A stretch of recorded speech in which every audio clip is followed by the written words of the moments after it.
Okay, good evening, everyone. Thanks for joining us on our weekly AJA Zoom event, and welcome to any new people that may be joining us this week. Now, we also have people watching on Facebook and some who listen to the audio replay, which is broadcast every Thursday at midday and Sundays at 4 p.m. on J-Air Community Radio. That's at FM 88 in Melbourne or j-air.com.au everywhere else. So welcome to you all. My name is Alan Freedman. I'm Vice President of the Australian Jewish Association.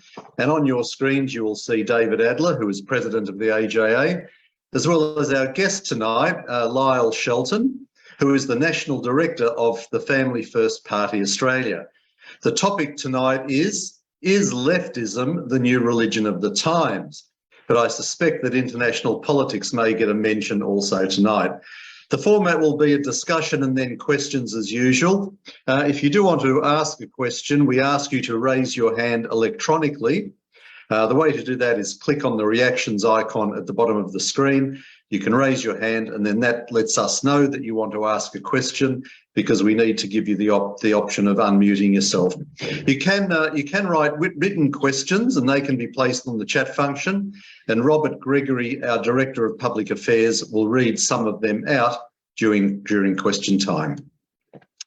Now, the Essendon Football Club saga created a storm of interest recently, and for those who may not be aware of what happened, the club appointed as their new president Andrew Thorburn, the former CEO of the National Australia Bank. However, once they found out, 24 hours later, that Thorburn belonged to a church where a preacher had made some comments about abortion being similar to the concentration camps and being critical of homosexuality, the club gave Thorburn an ultimatum of choosing between his church or the club. He chose his church. This sad episode highlighted two issues. Firstly, the role of religious freedom in our society, and two, the cancelling of a person not for what they have said or done, but because of what they might think. So this raises the question, is leftism the new religion of the times? To help unpack all this, we're delighted to be joined by Lyle Shelton, the National Director of the Family First Party Australia. Lyle, thanks for joining us and for your time tonight. Just before David gets into the subjects at hand, please tell us a little bit about yourself and a little about the Family First Party. Oh, thanks very much, Alan. It's an absolute privilege and a pleasure to be with you all tonight and to see such a well-attended webinar on a Wednesday night. I am married with 4 children, 1 grandchild. I've been involved in around the edges of politics for probably more than 20 years. I was involved in local government in my hometown of Toowoomba. I spent 10 years with the Australian Christian Lobby based in Canberra, lobbying parliamentarians there, 5 of those years as managing director. And in more recent times, I've been seeking to pioneer, I guess, the values-based space in terms of minor party politics. So I spent some time with Cory Bernardi's ill-fated attempt at the 2019 election, and then more recently with Family First Party, because I just have a conviction that we need a strong values-based, Judeo-Christian, ethic-based political party on the centre-right of Australian politics. And so our party exists to restore Australia by restoring the primacy of the family in public policy. Do you have, or will you have candidates in all states? How widespread are you? Look, we're very new into a rebuild of the party. The party had been deregistered for a number of years. It was re-registered again very early this year. So we're now established in South Australia. We've just registered in the state of Victoria, where I'm based at the moment. I'm here on assignment for the Victorian election because of the Daniel Andrews government, which I think we'll all agree needs to be challenged. And so we're running candidates here in Victoria. We have pre-selected 7 lead candidates of the 8 divisions, and we'll actually have 8 divisions of the upper house filled, as well as a number of lower house candidates. So we are seeking to try and get a place on the crossbench in the new parliament. Okay, thanks, Lyle. David. Lyle, thank you so much for joining us. Before I get into the actual issues that you were notified about, let me ask you one more structural political issue. And it's something that worries me, because on the centre-right conservative side of politics, we see a number of small parties. One Nation has 2 senators and 1 person in a state parliament, I think. UAP has 1 senator. LDP has a couple of people in Victoria, and now Family First. Is there any merit in you guys getting an act together, or at least having a coalition or some way of not bleeding the votes of people who do want an alternative? I know many, many people who think that the Liberal Party has lost its values. Maybe it'll find its values again in the future, but you know, we've got all these little things without one stronger unit. Look, that's an excellent question, David, and it is one we're getting a lot. I was on a different webinar earlier today, a live stream, and we got the same question. I think in time we may see some sort of a coalescing. I think it's still early days for the minor party movement in Australia. Of course, One Nation's been around for a long time, UAP more recent, and then some of, Family First has got a 20-year history of sort of being around, then being deregistered and back again. Look, there are some important distinctives, I guess, between the parties. For instance, a core value of Family First is that we are absolutely pro-life.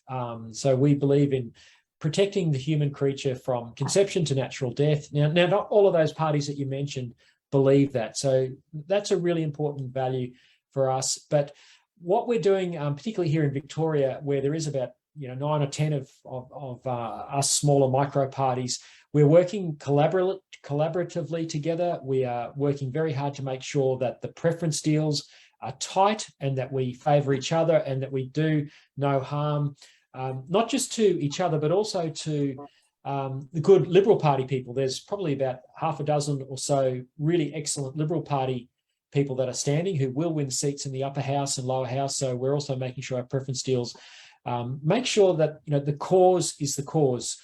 I think in time there's probably scope for coalitions and perhaps even something greater, but at this stage it's still an embryonic movement, and we're still very, I guess, independent in the sense that we have our distinctive. So I know that's not an adequate answer, but it's probably describes the space that we're in at the moment. And I think the dust will settle, in a year or two, and we'll sort out who's here for the long term and who's not. Okay. All right. Now let's get into some issues. As you know, we've been dealing with one particularly in the last few days. So I've got to ask you, from a Christian perspective, from your perspective of having been managing director of the Australian Christian Lobby, what is the capital of Israel? Yeah, look, in my mind, and this is my personal view, we haven't formulated a Family First policy, but and that's not to be tricky. We just haven't got into foreign affairs as yet. We're new in the rebuild. But my personal view is that Jerusalem is the capital of Israel. I'm someone who knows my Bible, which is also an historical text. I know that King David took Jerusalem from the Jebusites, and of course it's the capital of Israel, and that's been the case since the state of Israel was established. I guess Tel Aviv was the original capital in 1948, but Jerusalem, of course, is the seat of the Knesset. So my personal view is it's very much Jerusalem, and I think the events of the last few days have been clumsy by the Albanese government, unnecessary, and I think Scott Morrison erred in not actually relocating the embassy. Yeah. Well, what we see in the Christian world, Lyle, is a bit of schizophrenia. We have some tremendous support within Christian groups. President Trump recently made a comment that his Israel's policies were more supported by the Christians than the Jews in America. Got him into a bit of hot water, but there's some accuracy in that. But then we've also seen the opposite. We see in the United Kingdom, for example, where the new Prime Minister has contemplated recognition of Jerusalem and moving the embassy, that there were a couple of major church leaders who wrote letters opposing it. Can you just comment on what is going on in the Christian world with this dichotomy?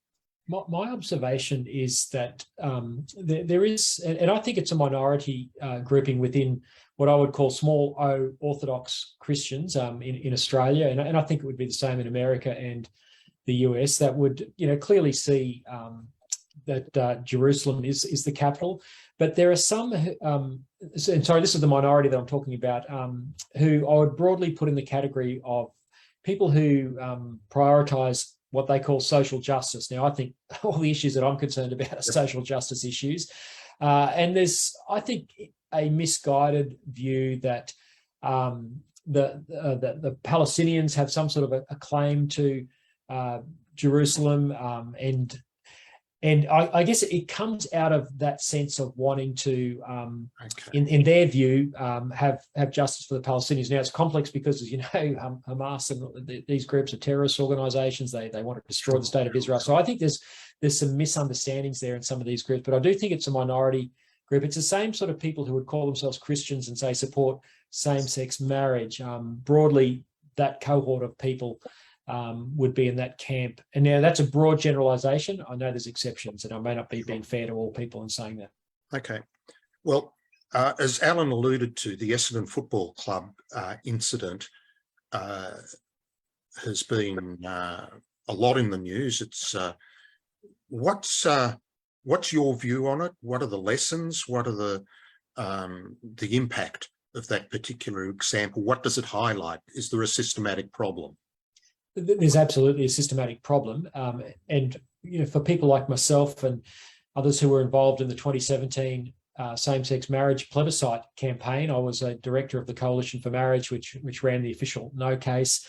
I was involved for 10 years leading up to 2017, trying to warn my fellow citizens in Australia, my fellow Christians, and anyone else who would listen, that this change, the definition of marriage, really had little to do with the issue of marriage. It was more about trying to reshape Australian society and diminish freedom of speech and freedom of religion. And we tried to warn this at the time. We said that the same-sex marriage debate was a referendum on freedom of speech and freedom of religion and what children would be taught at school. Now, the same-sex marriage activists laughed at us. They said that we were lying. They said these were red herrings.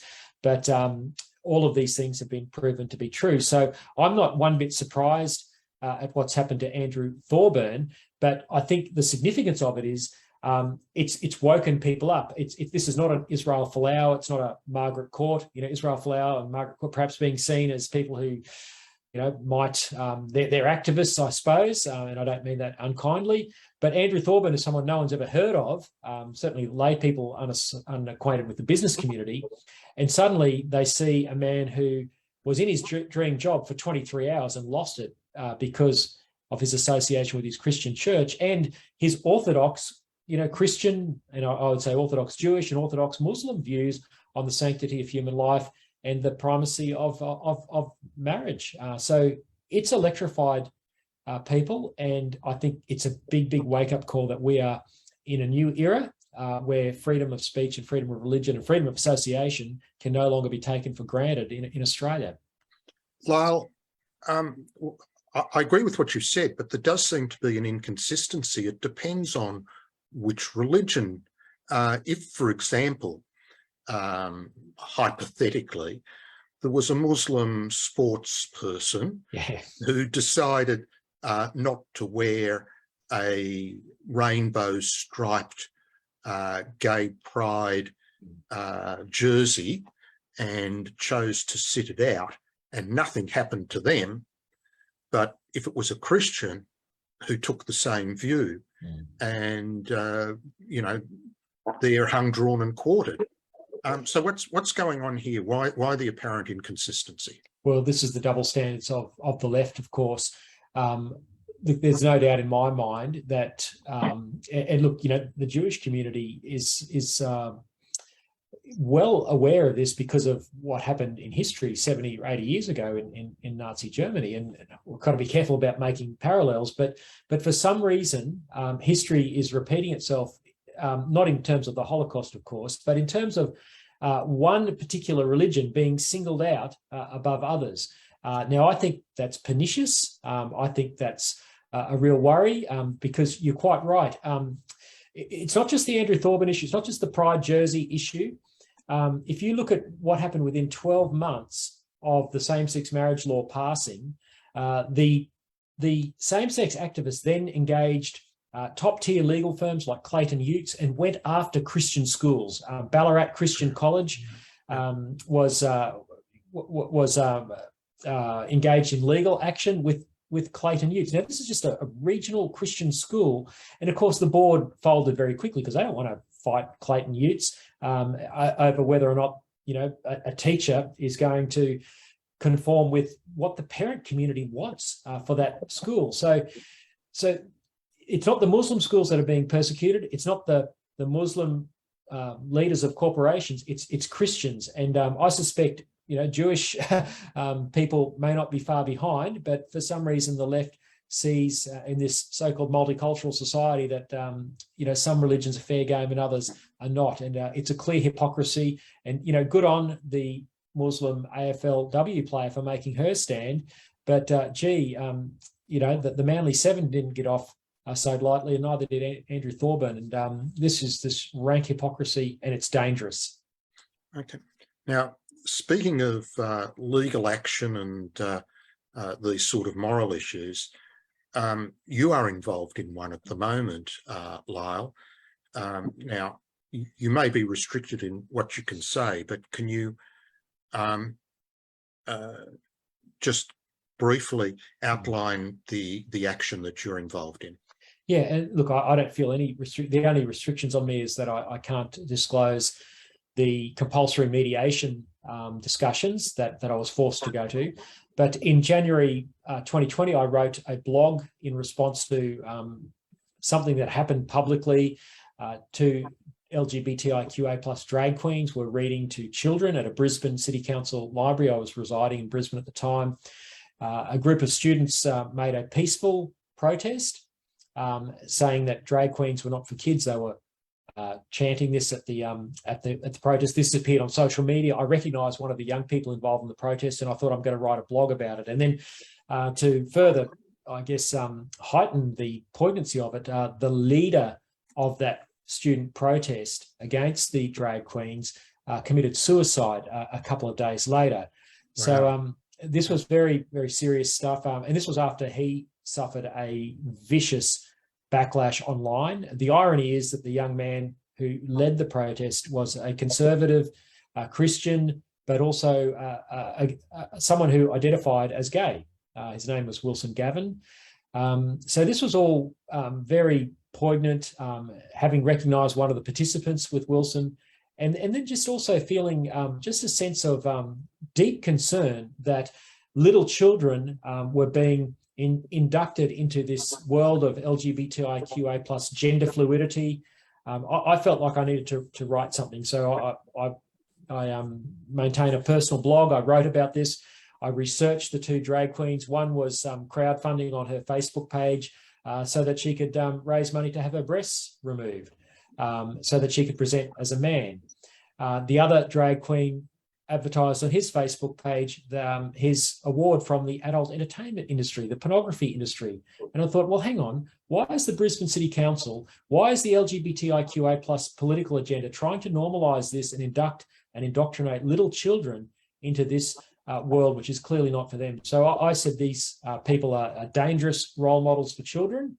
I wrote that up in my blog. Within a few months, I had a letter from the Queensland Human Rights Commission compelling me to go to compulsory mediation. I went through that process. Obviously, I politely declined to accede to back down, and therefore they escalated it to the Queensland Civil and Administrative Tribunal, and that another compulsory mediation followed. They've made a demand that I pay them $20,000 and remove several blogs off my website. I've declined to do that. And so now I'm going to trial.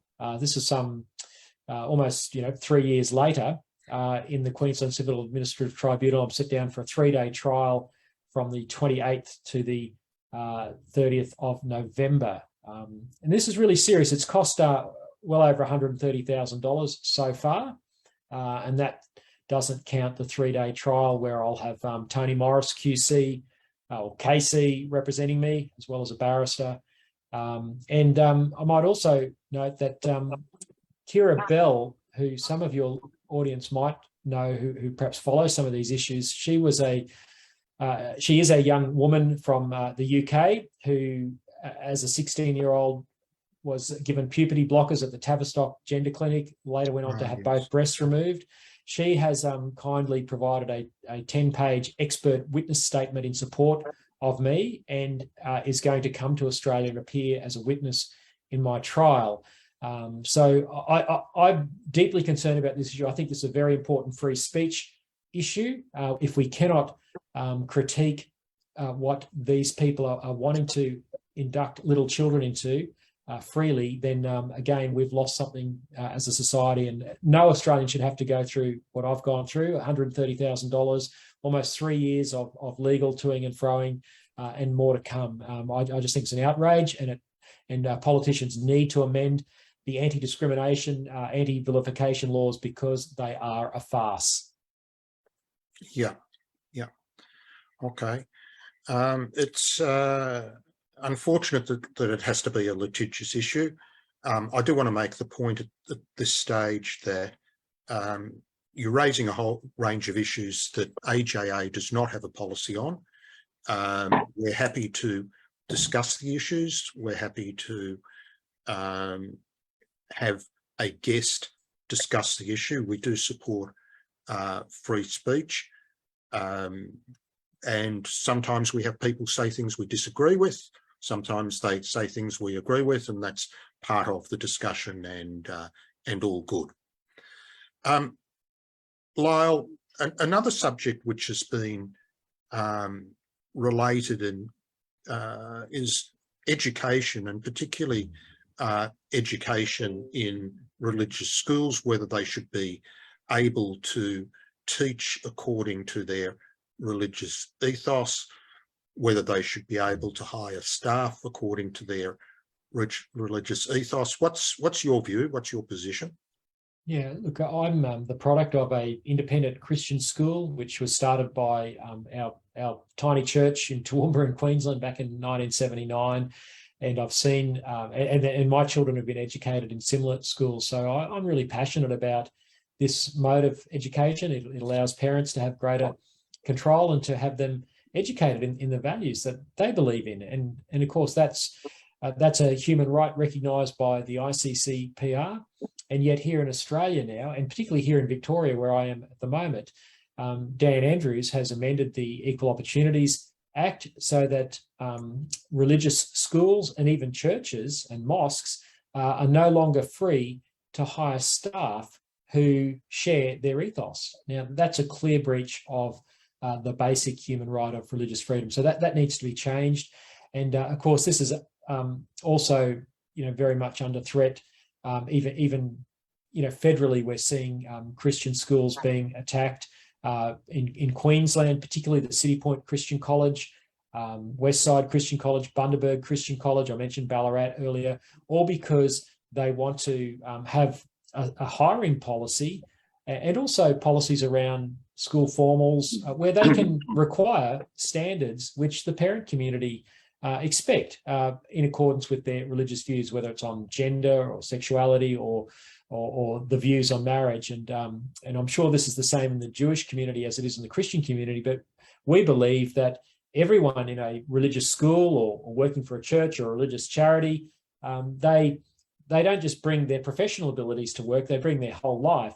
And it's that example and that ethos that we want to flow through the organisation, whether it's a school or a charity or whatever. And there should be the freedom to do that. I don't expect to rock up to the Pride Centre in St Kilda in Melbourne and, because I'm a qualified journalist with a degree in journalism, apply for the job as their media officer there.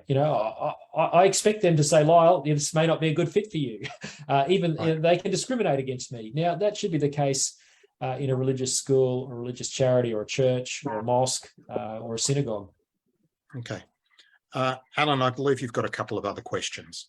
Yeah. Thanks, David, and thanks, Lyle. Lyle, Western countries like ours are based on Judeo-Christian values, and the Judeo part, that's us. We've been used to being under the pump for a while, but the Christians are certainly well and truly under the pump from just about everywhere at the moment. Are you feeling this? Are Christian communities feeling the pressure that may not have been there for a long time? Yes, they are, Alan, and I think it's shocked many. It surprised me because we've grown up, in this beautiful country, and no one ever thought it would come to this. No one ever thought people would be scared about declaring that they are someone of faith in their workplace. People find themselves in workplaces now surrounded by people with rainbow lanyards, email signature blocks with, Z, they, him, her, or whatever is their pronouns. And, if you're seen to be out of step with these views, well, you're seen to be a lesser person. And I know many church pastors of, faithful Christian churches who now will not speak from their pulpits about the Judeo-Christian view of marriage. They will not speak about gender. The Old Testament, the Torah tells us that God created Adam and Eve, male and female, in his image. Now people are scared to talk about these gender issues, these marriage issues, and that's not the Australia that we grew up in. And so there's a lot of fear and there's a lot of concern. Well, why do you think the left is so hostile to religion? I think the left is embarked on a project that probably goes back a couple of hundred years to try and radically reshape our society, the Western civilization that sprang from the Judeo-Christian ethic. They hate it. They hate the idea of law that comes from God, the transcendent. They see man as a law unto him or herself, or they probably wouldn't use the gender binary anymore, but it very much is autonomous man, to use that term man generically, being able to be his own free agent. And so they resent the idea that we are accountable to anyone else. So their project then involves destroying the family, which of course is crucial to the transmission of faith and values, character, virtues.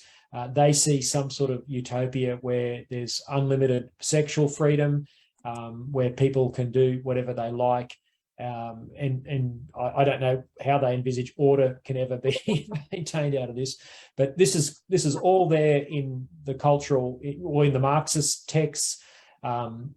We've seen communism fail because people didn't much like gulags and tanks on the street, but they've simply just reorientated and smuggled the same philosophy in through our universities and our other cultural institutions.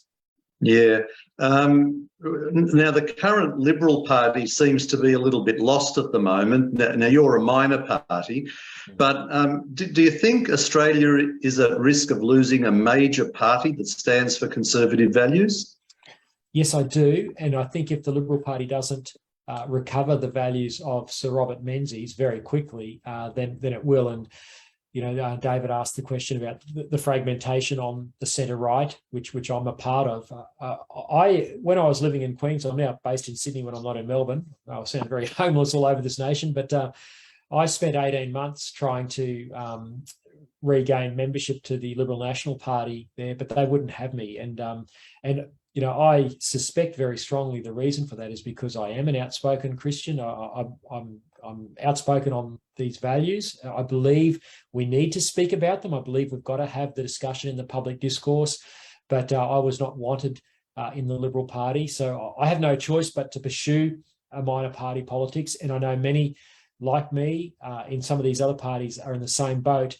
And until the Liberal Party stops collaborating with the woke left, it's going to continue to lose its base. But even more than that, the policies of the left, which have been embraced by the Liberal Party, whether it's these gender fluid this gender fluid ideology, whether it's net zero on climate change and the destruction to our electricity generating capacity and economy, all of these things which are believed by what I call the quad of politics, Labor, the so-called modern liberals, the Teals and the Greens, all believe the same things on energy policy, on social policy.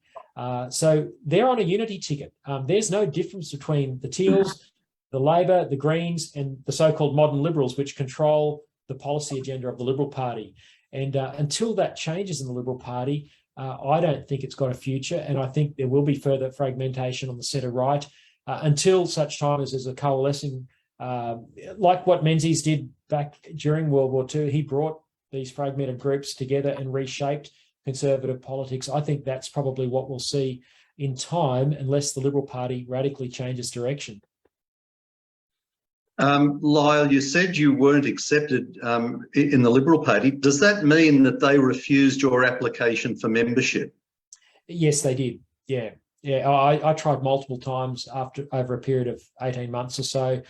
I had impeccable references, written references from people who I can't name. But what I can say is if you look at John Howard's latest book, A Sense of Balance, he writes about my endeavours to reclaim membership of the Liberal Party, and he expresses his disappointment that someone like myself was not accepted. So do they actually investigate or scrutinise people that want to apply for membership, do they? Yes, they do. Yeah, they have so I can't speak for other divisions of the Liberal Party, but in Queensland, they certainly have a very clear vetting process. Look, my situation was complicated a little bit in the fact that I had run for Cory Bernardi's Australian Conservatives, but notwithstanding, and that was, essentially because Malcolm Turnbull was Prime Minister at the time when that venture got going, and there was a huge groundswell of people away from the Liberal Party. But after that venture failed and Scott Morrison was elected Prime Minister, many overtures were made to people like myself saying, come back to the Liberal Party. And so when I applied, I was refused, and so were many others. So that sounds as if there's a tension within the party. The so-called modern liberals versus the traditional liberals. They're actually fighting almost with each other as to the direction of the party that where it'll be going. Is that what's happening? Yes, it is. I think there's a civil war within the Liberal Party. The so-called modern liberals, they control the power of all the state divisions and federally, and certainly the people who I'd call conservatives, who hold to a Judeo-Christian worldview, and I'll name names, people like Senator Matt Canavan, Senator Alex Antic, former Senator Amanda Stoker. There's a whole cohort like that, but sadly, and some of these are the best talent in the parliament, but they are very much marginalised voices in terms of the hierarchy in the party, and I think it's a great shame.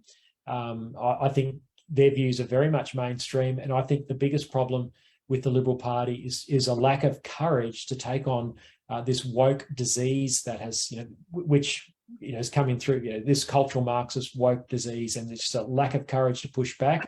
I think if there was some strong pushback, I think mainstream Australians would cheer. Yes, there'd be a fight from the left, but we need to have the fight. These are unresolved issues in our nation. What we're going to do about gender, what we believe about marriage and family, what we believe about energy and economic policy, all of these things which are afflicting our nations are politician-induced, and they are there because of a lack of courage to take on the radical left in this country. And I think it's a great shame. We need good leadership.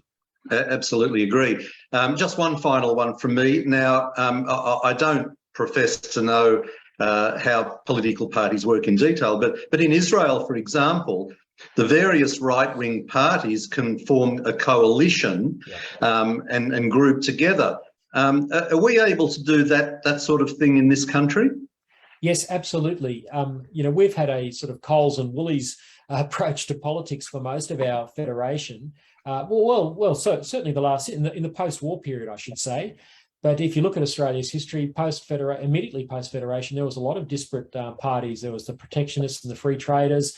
Then up until World War II, the Conservative side was very much split, and probably the constant in Australian politics has been the Labor movement. It has been unified right from the pre-Federation times, but the Conservative side, I suppose it's been probably half and half in terms of, Menzies unified it. So post World War II, it's been unified, but now we're seeing it revert to its pre-war type.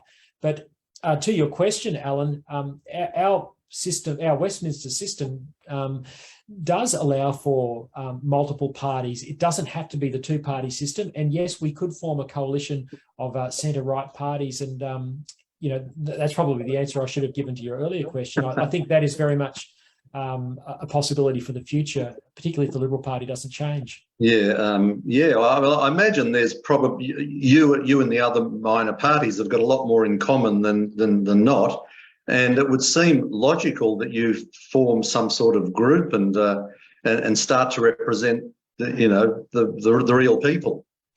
Look, I think that's very possible. Today I was involved in a webinar with the Democratic Labor Party. So Bernie Finn, who's a member of the Legislative Council here in Victoria, he was speaking there. We had the Freedom Party, we had One Nation, and myself. In terms of all the issues we discussed today, yes, we agree on pretty much everything. There might be some nuances around some of the pro-life issues, but I can see if any of us did achieve electoral success, there's certainly room for collaboration, for coalescing, and in time, if this movement continues, particularly if the Liberal Party doesn't change, I could see coalitions forming and governments forming.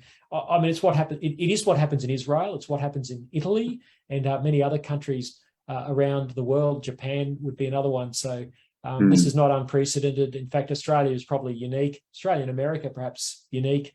Well, I guess you'd include the UK where the two-party system prevails, but even in the UK, that's breaking down. Yeah. Okay, just before we go to questions, I'll mention that if you're listening on J-Air, this is the Australian Jewish Association Zoom event, which we have every Wednesday night. Our guest tonight is Lyle Shelton, the National Director of the Family First Party Australia, and we're talking about politics in general and asking the question, is leftism the new religion of the times? Just before we open it up, I'm going to hand back to David for 1 minute to tell us what's coming up next week. Okay, thank you very much, Alan. As we always do, if anyone here is not yet actively supporting AJA at the conclusion of the event, please go to the website jewishassociation.org.au, where you can apply for membership, you can make a donation, make sure you've joined the email list so that you're notified of news, views, events, etc. Now, next week, we're getting very close to the anniversary of the Battle of Be'er Sheva, famous charge of the Light Horse Brigade, the actual success of the Anzacs. And we have an author of the book, Patterson of Israel. He is almost the equivalent of our Lawrence of Arabia. He commanded the Jewish legions in Gallipoli, and then in the Holy Land. It'll be a fascinating event. We've had a couple with historians before, and they've all been very popular and entertaining, and looking forward to that next week. Okay, thanks, David. Now, question time. I've got Anna, Jeff and Ron. So, Anna, please unmute yourself and ask your question. Not so much a question as about a year ago, sorry, I've got a cold. Penny Wong was on a webinar talking about disapproving of Netanyahu making unilateral decisions, because the Labor Party in Australia would never make a unilateral decision without discussing it with all the affected parties. And then she goes and does exactly that.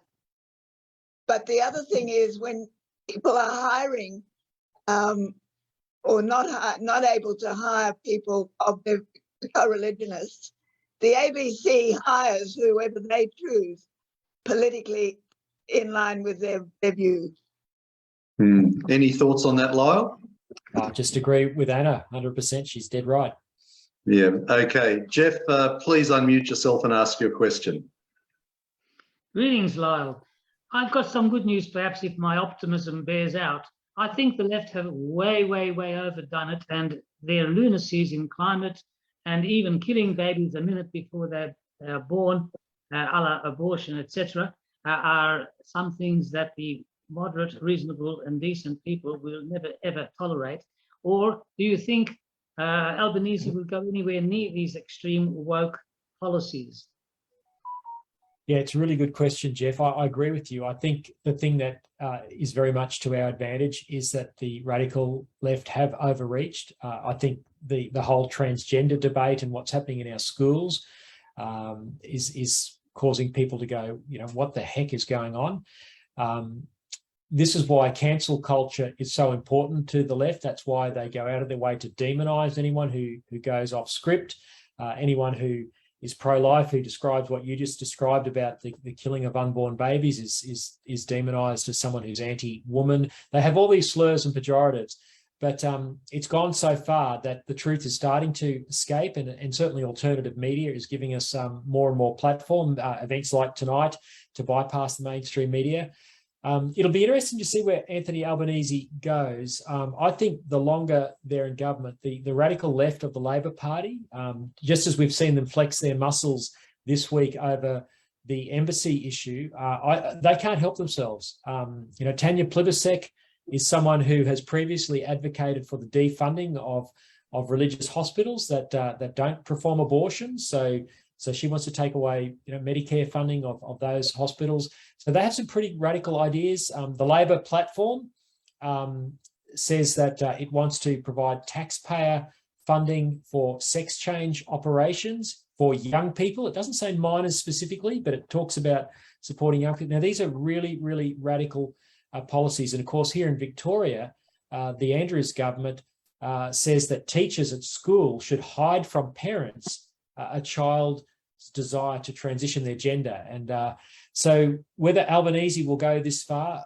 I predict he will, the longer he's in government, because the radical left of the Labor Party will demand it, just as they've demanded and received what they wanted over Jerusalem this week.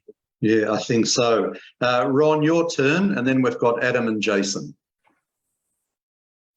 Good evening, Lyle. Thank you very much for your interesting description of how you feel that populism is undermining Christian belief in this country and other places too. One of the things I wanted to ask you in relation to what happened with Jerusalem a few days ago is that Jerusalem is very central to Jewish prayers, to the Jewish service on the Sabbath and so on, and the pilgrim festivals, of course, that we just had. Would you say that there's an anti-Judaic element to what is going on as well? Look, that seems to be my observation by the left of politics in this nation. There is a hostility to the nation state of Israel. I don't know what the basis of that is, but whether it's because America has helped support Israel, I don't know. Whether it's because like Christians, Jews believe in a transcendent being, that we are accountable to God, not just to ourselves. But there is definitely a hostility. It's irrational. It's a worry, and I'm not sure there's much more I can add to that. Yeah. Okay. Thanks. Okay, Adam, please unmute yourself and ask your question. Just before Adam does, I want to make one quick comment on what Lyle just said. I think it's actually, in part, a battle for Western civilization, because Western civilization is founded on Judeo-Christian principles, Judeo-Christian ethics, and we know that both the Judeo and Christian components began in Israel. Yeah. So it's almost like if you're against Western society, if you're against the principles of Western society, then you are also against Israel. If you are for the principles of Western democracy, the Judeo-Christian ethics, then you are for. We're seeing that split, and it's becoming starker in my view. So who was next, Adam? Adam, it's your turn. Please unmute yourself. Yes, I wanted to say to Lyle, I was saying, I'm keen to ask you, I've read articles even from former Labor MP for Melbourne Ports, Michael Danby, who has blasted Senator Wong's move as being unprofessional. But we've got the Attorney General Mark Dreyfus there, who's Jewish, and even I've read that the late Bob Hawke was a Zionist too. And do you think Mr. Dreyfus, I hope so, do you think he can be a positive influence since he's from the right faction and he himself is Jewish? Do you think he can try to make a positive, good influence within the government? That's my. Thank you, Adam. Look, I would like to share your optimism. During my time as a lobbyist in Canberra with Australian Christian Lobby, we met with Mark Dreyfus. This is prior to the same-sex marriage plebiscite, and we tried to warn him that this redefinition of marriage, which his party was so keen on, would lead to a diminution of freedom of speech and freedom of religion. And we didn't get a very strong hearing from him. And he's been one who has aggressively pushed changes to anti-discrimination law, opposed the provisions of the religious discrimination bill that Scott Morrison put up. Labor, very much watered it down and almost made it meaningless before it was finally voted down. So I don't hold a lot of hope in Mr. Dreyfus. I think he is very much, these are my personal observations as someone who watches the media and observes politics, but I don't think he's someone who's going to go into bat for the nation of Israel, let alone for freedom of speech and freedom of religion. Yeah, Mark Dreyfus has been around a long time, and I can't think of one time that he's really stood up for Israel, so I wouldn't be optimistic about that. Jason, your turn, fire away. Very quickly, and this goes to something that Lyle said before about Plebiscite, and I just wanted to quickly make an observation. Now, my sister and I have all named our kids with biblical names. Her son's name is Israel and her daughter is Hadassah. She was at a Labor Party function in Brisbane one night where Plebiscite was a guest of honour and introduced her son to Plebiscite. Plebiscite's reaction was one of absolute vile hatred as soon as she heard the boy's name. But my sister was absolutely taken aback at just how publicly hate-filled this woman was as soon as she heard that name. And that perhaps goes to the heart of what is in the ethos in this current government. Yeah, that's all I wanted to say. Cheers. Jason, okay, thanks, Jason. And maybe, Alan, if we could just pick up on David's earlier point about this is a battle for civilization, and what Judaism gave the world was the Torah, was the law, the Ten Commandments. This law has been taken by Christian nations through Europe and then, of course, America and Australia. And this is a law which transcends human, ability. It's the law from God about how humans should order their societies for human flourishing. And I think that's what they detest. It's the age-old, rebellion of man against God. The transgender thing is man rebelling against the fact that we've been created in the image and likeness of God, male and female. And that's why I think it's so visceral. That's why it's so irrational, because I think it's motivated by, this is a personal comment, but I think it's motivated by a spiritual force that defies rationality. Absolutely. Now, Hugh, will take you, and then Marilyn and Robert. Hi there, Lyle. I'm joining you from the UK, and we have exactly the same problems here that you've got there. But I just want to make a comment about Jerusalem, if I may. Liz Truss, whose future hangs in the balance as I speak, she has been openly advocating the moving of the British embassy to Jerusalem, which of course would mean a wholesale change in government policy. Sadly, the Archbishop of Canterbury is in opposition to that. And I just want to say, because there's been a lot of comment on the chat, which I've been reading, that Bible-believing Christians support Israel all the way through, whereas non-Bible believing Christians, and I'm afraid I'd put the Archbishop in that category, basically don't. Would you agree with that? Absolutely, Hugh. I think Queen Elizabeth II was probably the last faithful Anglican, and she's been laid to rest in Westminster Chapel. In terms of the establishment church, look, I just grieve for the Anglican Church in the UK. It has very much lost its way. Okay, thanks. Now, Marilyn, please unmute yourself and ask your question.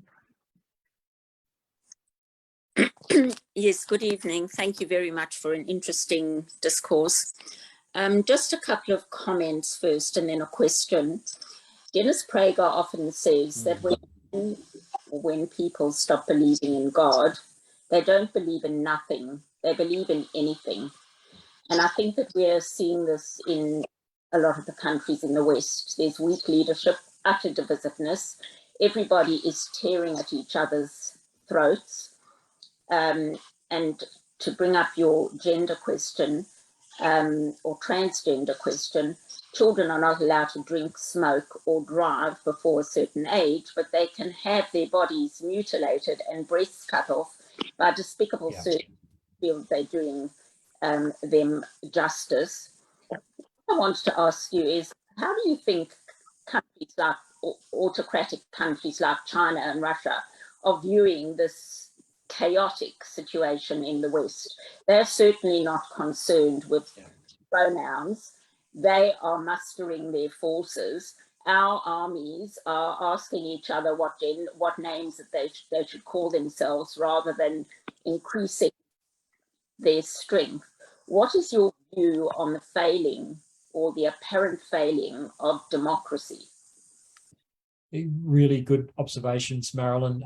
We are obviously in a deep cultural decline, and I think Russia and communist China look at the West and they just laugh, and they are just waiting for us to essentially self-capitulate. Certainly the Chinese Communist Party. I think Russia's obviously they've got big problems in their country. It's complex. Their Orthodox Church sadly is supporting their aggression in Ukraine. So there's some mixed up syncretistic sort of aspects of Christendom there tied up with nationalism. But the Chinese Communist Party, I mean, they while they're an atheistic ideology governing that country, they are smart enough to realize that there's certain things that work and certain things that don't. And men have got to be men and women have got to be women, and strength is strength. And there's certain principles which whether they believe in God or not are hardwired into the universe. And so they're appropriating those as best as possible with their military buildup, even with the way they've restructured their economy in the last 30 years or so to become strong with economic growth. So they're looking to capitalize on the weakness of the West, and America's decline, its decline into moral chaos and economic chaos as a result of what we're doing with our energy policies because of some climate catastrophe that's apparently imminent. All of this is weakening us socially and economically, and this provides enormous opportunity for the Chinese Communist Party. Now, because they are an anti-God, atheistic society, they will have their own problems, and they do have the seeds of their own destruction within them. It's just a case of how much damage is done before they eventually collapse as well. And I think our hope really does lie, and I'm a big fan of Dennis Prager, huge fan. In fact, if you haven't listened to his latest interview with John Anderson on John Anderson's Conversations podcast, I highly recommend it. But both of these great men, they opine on the condition of the West, and really our only hope is to go back to the law of God and to go back to the basics and to make our societies, built around marriage, the family, the free market economy, all these things. But we just don't have the leadership at the moment in the West to provide that. And Trump is a very, very flawed leader. But he did show, despite his flaws, that with strong leadership, things can happen. He moved the embassy to Jerusalem. Well, the world didn't fall in. If only leaders would lead, yes, our adversaries might set their hair on fire for the news cycle, but then life goes on. But there's too much timidity, and this is our big problem. Thank you. Robert, have you got some written questions? Yeah, we've got a couple of questions. So, what do you think are the causes and the impact of the decline of religion, and particularly Christianity, in the census figures that we're seeing? And then a related question, do you think the future of conservative parties is in formerly safe Labor seats, like in Western Sydney, and people are saying that that's where the actual conservative future is? Two really good questions. It's Robert, is it? Yeah. Yeah, really good questions. I'll speak for Christianity, and I think because I'm someone who reads the Old Testament as well as I read the Old Testament and the New Testament every day. Or sorry, most days. There's some days where I do sleep in occasionally, but most days I try and read both. And what I see from both, and particularly in the Old Testament, is that our relationship with God is a religion of the heart. Our whole heart is to be devoted to him. We see this in the Psalms. We see it in Kings and Chronicles, where people's hearts drifted away from God. That was the central problem, and they went after idols. I think the problem that I've observed in Christianity, and as a student of Christian history, is where people lose that heart relationship with God. They become easily distracted, and particularly since World War II, but probably since World War I, actually, as society has modernized, there's been more and more entertainment options, as the sexual revolution has taken hold, people's hearts have been drawn away to other things, to pleasures, to hedonism, and I think that accounts for the rapid decline of Christianity.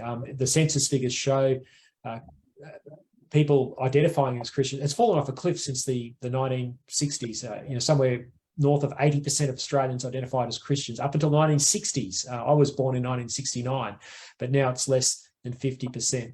So I think it's these distractions. Every generation has to renew its covenant with God on an individual and a corporate level, and I think that's a big problem that the Christian churches have got to grapple with. Is our lack of devotion to God. The Jewish community can speak for itself. In regard to the seats in Western Sydney, I agree with you. I agree with Nick Cater of the Menzies Research Institute. I think the Liberals should abandon these wealthy inner city seats. These people have got so much money, so much affluence, that they can afford to virtue signal about climate, and if their electricity bill goes up by 36%, they can absorb that. It's the people in Western Sydney who can't. And I think the shifting, the tectonic plates in politics is now that conservatism is going to be very much looking after the working class, the poorer people, and it's those conservative values which will appeal to them, and that's the future for conservative parties, because the Labor Party has abandoned those people in favour of wokeness. Yeah, who would have thought? Now, John, we'll take yours as the last question. Please unmute yourself. Thanks, Alan. Lyle, good to see you again. Just both a question and a comment. This time where we've seen the Albanese government reverse Scott Morrison's alliance to Jerusalem, is this a time where both political parties, Christians who support Israel, and Israeli factions or backgrounds all come together and say, no, we don't accept this. No, we will not put up with this anymore. You've gone behind our backs. Is this a time for Family Voice as well as other organisations to stand up and say, we stand with Israel, Christians and Jews together? Comment, please. Yes, John, thank you, and good to see you too. I didn't expect to see you on this call. Yeah, I agree with that comment. I am very distressed with the anti-Israel sentiment. Israel absolutely has the right to exist. That is incontrovertible, and the fact that it continues to be under so much attack bothers me, and probably not as much as it bothers all of you, of course.